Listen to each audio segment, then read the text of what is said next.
The BLF has scored 185. What's your impression of this? We have trust in the will of our people.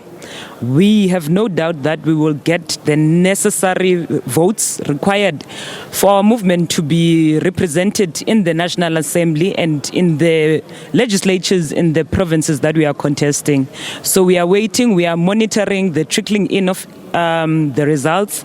We are quite excited. We can't wait for the new era in the South African politics, where a blacks-only movement that is uncompromising on what is it that black people need to be fighting for today, after for about 25 years where the lived experience of our people has not changed. We are landless, we are poor, we are unemployed, we do not have basic services, and more than 60% of the population lives in poverty.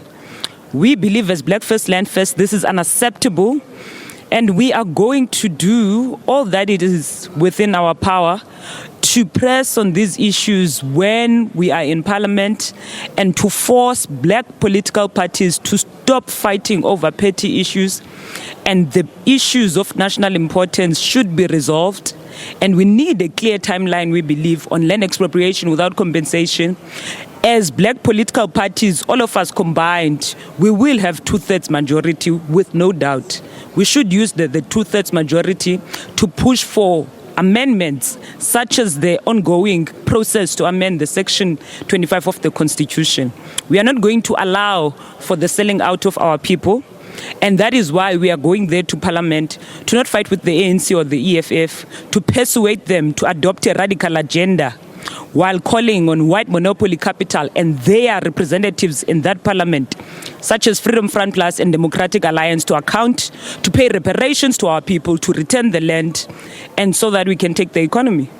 I don't want to be talking about scores at this point because it's still, the counting process is still at its infancy. It's still very, very early to be talking about such scores. But you talk about, achieving a two-thirds majority at the final outcome of the counting process. What gives you so much confidence? I mean, the BLF has been around for a couple of years now, and the kind of growth that has been seen by the BLF, I don't think is the kind of growth that you would have loved to see. What made you think that you'd be able to get a two-thirds majority? Yeah, we believe in the quality of what is it that our movement represents. There is no doubt that the African National Congress still enjoys the majority support of the black majority in this country. And so are other parties such as the Economic Freedom Fighters. I believe new players in the game, such as our movement and ATM as well, are going to garner enough votes to unite the black bloc. And that is why we are not quite obsessed with the idea of competing with other political parties. We are interested in representation and how we can use whatever we get as a movement to push for a radical agenda. Indeed, you talk of representation, but perhaps my question was, what makes you so confident that you'll be getting a two-thirds majority? I think mentally, our people, they have shifted so much. What has happened in terms of not improving the lives of our people has shifted the thinking of our people. There is a growing conversation on if politicians, from the president to the ward councillor, are not able to use the public services that they provide to the majority, why are we not compelling them by law to use them? So the thinking of our people has shifted. Our people do not look at politics now as something that will happen every 5 years. I think our people understand now that if we take our vote to the right places, we can be able to rescue the former liberation movements. And for years, since 1994, with betrayal and defeat, we believe a movement like Black First Land First will revive the national question, the African agenda. And that is why we have faith that not only as Black First Land First, with other political parties as well, we are going to be able to get the necessary representation and do what is needed in the country. We are not going to be, unfortunately, controlled by a party such as Democratic Alliance. Even if we head towards a coalition government, we should be able to suspend our differences even within the black political party bloc. And I am talking here about the likes of the African National Congress and the EFF. We will have the necessary vote. We must suspend all petty differences and put the plight of black people at the forefront. Deputy President, I wish we had all night to be talking about some of the policies of the BLF, but don't you think that some of the policies of the BLF, which the BLF has been known for, are deeply divisive in the South African political scene? I mean, just a short while ago, I spoke to the Freedom Front Plus, and they did allude to the fact that the BLF is actually in violation, its stance and its position on blackness, on the color of the skin, is actually in violation of the dictates of the Constitution. Don't you think this is costing you votes? All we represent as Black First Land First is the interest of the black majority. All we are saying as Black First Land First is that South Africa is a rich country. South Africa has enough land for all of us. It cannot be that representatives of colonizers and those who presided over apartheid can be taken serious on what they have to say about Black First Land First. Well, being pro-black is one thing and being anti-white is another. No, we want an equal society. That is what we want ultimately.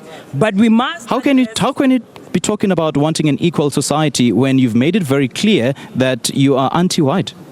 No, white people want to join our political parties so that they can manipulate us, so that they can supervise us, so that they can buy our politicians, so that they betray the struggle of our people. All we are saying is Black First Land First. We can do it on our own. We will meet ahead there.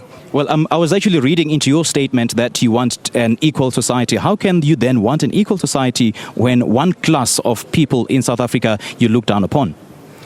The Freedom Front Plus, which advocates for a Boer African state, an Orania of South Africa, is okay with the fact that more than 60% of the population lives in poverty, that the black majority is landless, that 9 million black South Africans are unemployed. They are okay with the status of what it means to be black in this country. And all we are saying as Black First Land First, that this is unacceptable in an African country, in a black country, in a country that has a history of colonialism and apartheid.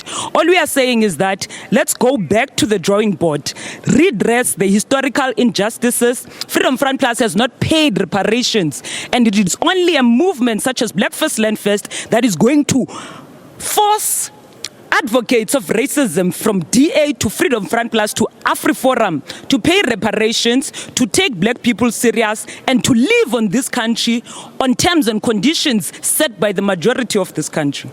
Well, the economic freedom fighters has been advocating for the land reparation, as I've just put it, and advocating for that all black people must have land, must retain their land, which is pretty much a central focus of what the BLF stands for. So, what makes you think that you'll be able to achieve a two-thirds majority, and what makes you think that you haven't been doing so well in that regard? Yet the EFF has been making headway. There is a distinction that we must take into account, and that is the economic freedom fighters will talk left, but they will do right.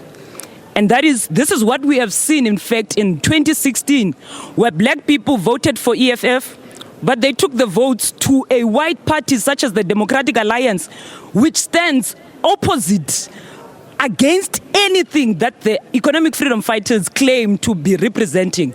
So what this really means is that here is an energy of young people who had faith in a party that they thought could transform the lived experience of our people.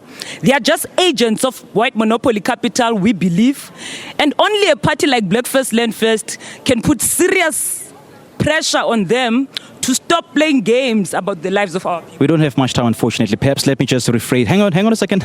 Let me just rephrase the question. EFF is doing well insofar as the land is concerned. It has gained massive popularity and support. But the BLF has also been advocating for land, but it isn't doing that well.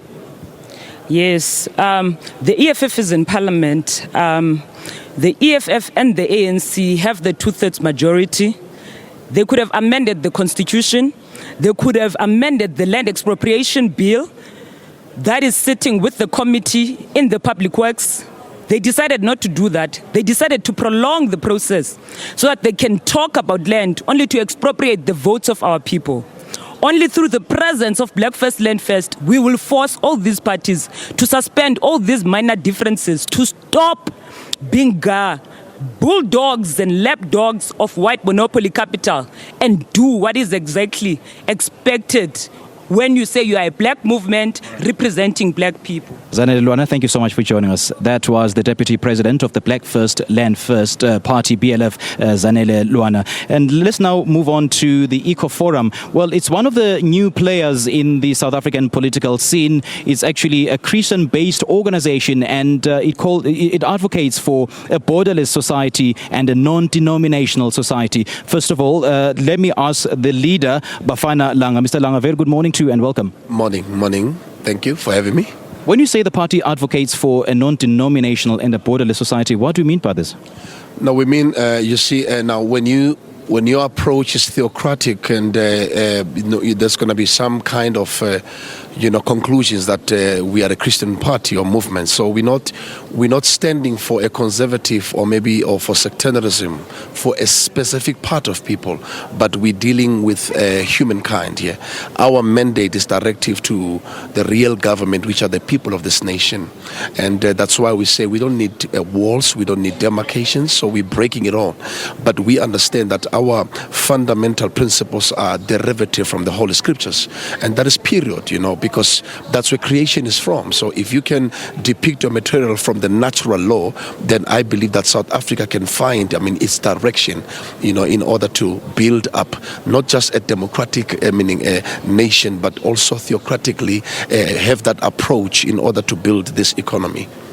Let's talk about the complexities surrounding your very core objective.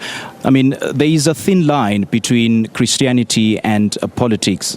Some may argue that, Christianity or the dictates or the values of the Bible or the Christian values may not deliver the basic services that South Africans so desperately need. That's exactly what I'm trying to actually reiterate. And it has to be, articulated as such that when you talk Christianity, you are speaking groupings. Those are groupies. But I'm talking something which is so general. When you talk the Creator, you're talking about God who created us. As we sing Kosi Sikelele, it means we know, all of us, that we are the creation of God. No matter how media can propagandize this matter, but we need to come to understand that now when we talk God, He is open. He is not going to come in the levels of being benedictional and say, no, we are just ministers of prayer. So we're not we're professionals. We're coming out, we want to put down documents, white papers, green papers, so we can also formulate policies in our nation so that we can also emerge and be part of this growth. Because, really, we gave birth to politics, you see. So we need not to forget that and find ourselves, as a secular nation. And as we forget where we come from as a nation, South Africa was breeded from prayer. Breeded from people who stood behind and praying for those who were actually in exile, and for that reason you need them in cooperation. You can't have an integrated government which actually is in the absence of a people of faith. So that's when we say we want to actually begin to re-establish the dignity of the people who were confined in some walls of churches, and now we are coming out to say the government even of South Africa cannot to be centered only on a political spectrum. So we need a theocratic approach, and that would actually assist us, if I could put it, in a better way, it will assist us corporately to come together in order to actually bring South Africa to a place of national unity government, so that when we talk in terms of the morass of the nation, the moral generation of the nation, how do we actually build ourselves? So you can't find that in socialism or whether in communism. So you need to know that these things are found somewhere. So if we can respect one to another, in how we approach things. But look, the government of EcoForum is not only about Christianity or maybe pushing that. If I am a believer, that gives me the right to stand in any platform, whether it's politics and whether it's business. So now, Mr. Langa, just to interrupt you there, how do you convince a person who does not subscribe to the values of the Christian faith? How do you convince that person that you would deliver all the basic services that they need? I mean, there's rampant corruption in this country. There's alarming levels of unemployment and alarming levels of poverty. How would you convince that person that EcoForum would be able to deliver that person from all those social ills? Okay, let me rectify this. I think it would be better for us to rectify. We're not a Christian party.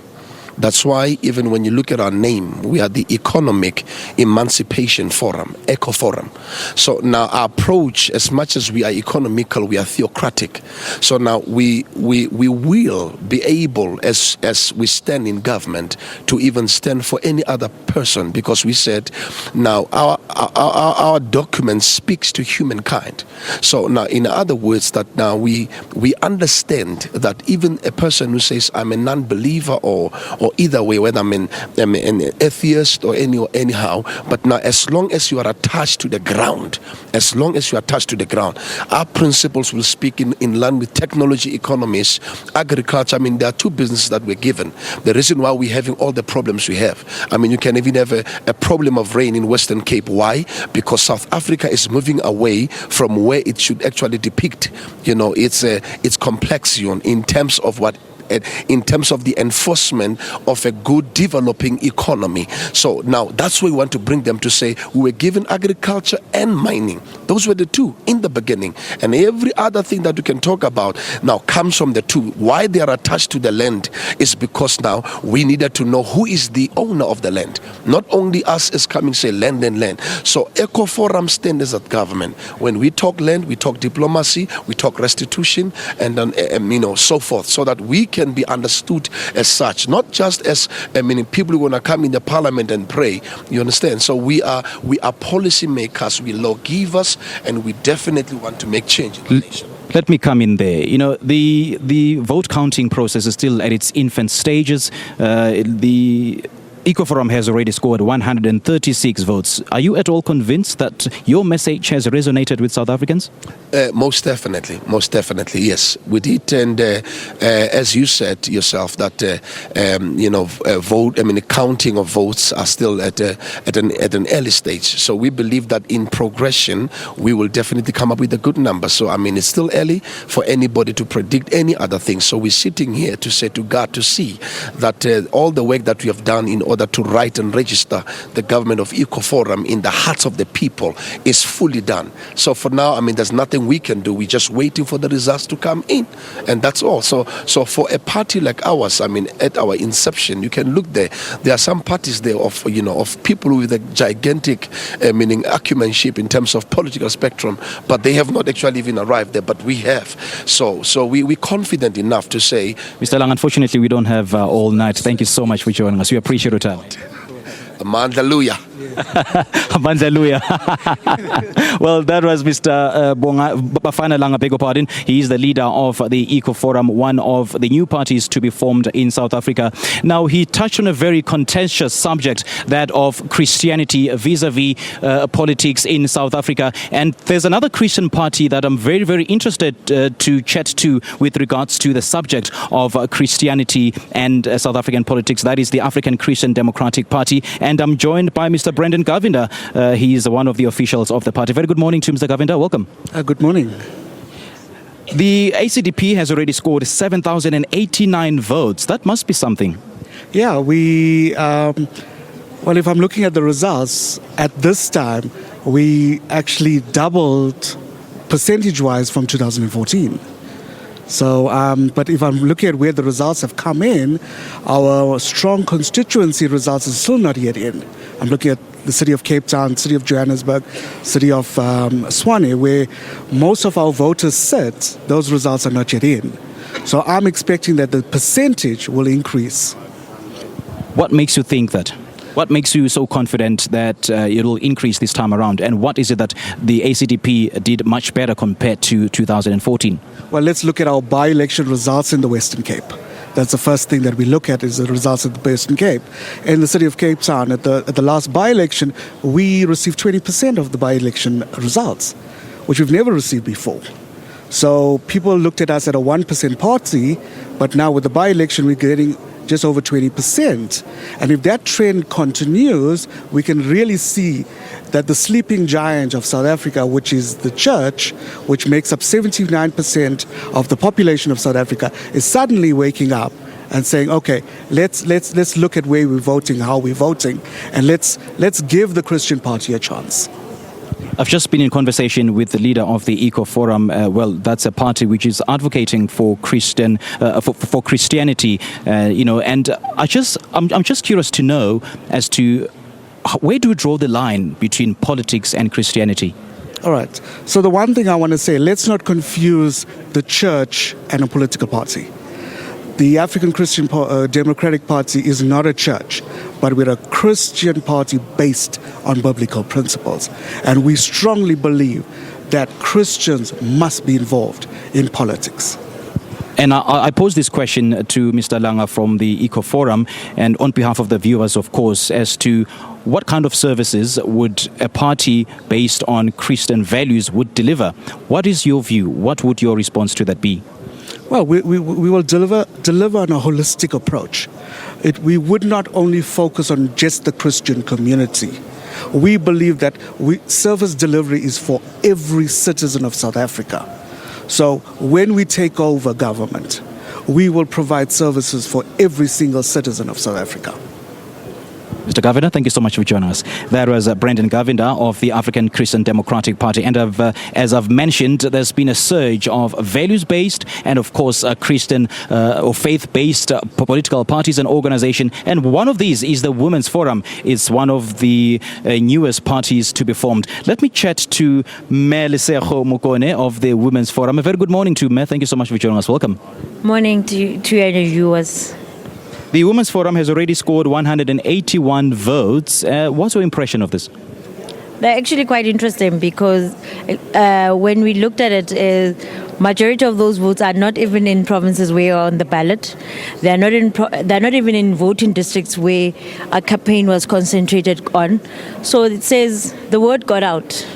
Even where we might have felt that we might not have reached an audience or a voter, but voters have come in.